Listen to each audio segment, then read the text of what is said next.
আসসালামু আলাইকুম। Welcome to our channel টুকিটাকি ব্লগ। আজকে আপনাদের সাথে শেয়ার করছি একটি তথ্যমূলক প্রতিবেদন।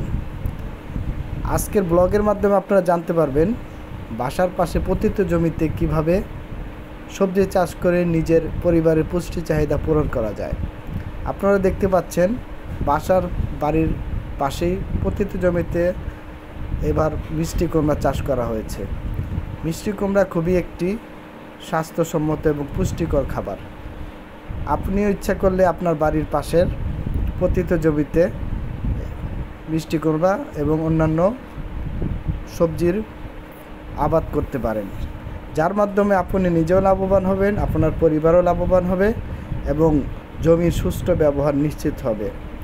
আপনারা দেখতে পাচ্ছেন খুবই অল্প একটি জায়গায় যা পতিতই থেকে যায়, সেটি সঠিক ব্যবহারের মাধ্যমে মিষ্টি কুমড়ার চাষ করা হয়েছে।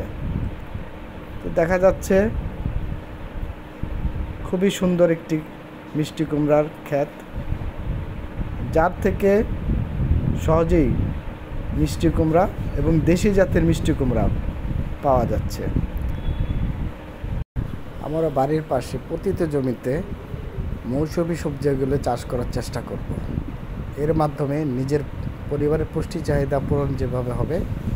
বন্ধুরা দেখুন কি চমৎকার একটি সবজি মিষ্টি কুমড়া, চমৎকার একটি সবজি যা কিনা সব বয়সী সবার জন্য জরুরি, সবাই খেতে পারবে, কোনো বাধা নেই।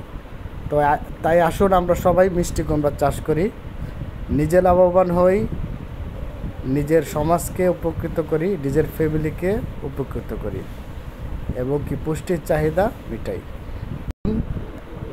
ছোট সাইজের দেশি সাইজের মিষ্টি কুমড়া, সবাইকে সচেতনভাবে পতিত জমিতে মিষ্টি কুমড়া রোপণের জন্য আহ্বান জানাচ্ছি। ধন্যবাদ।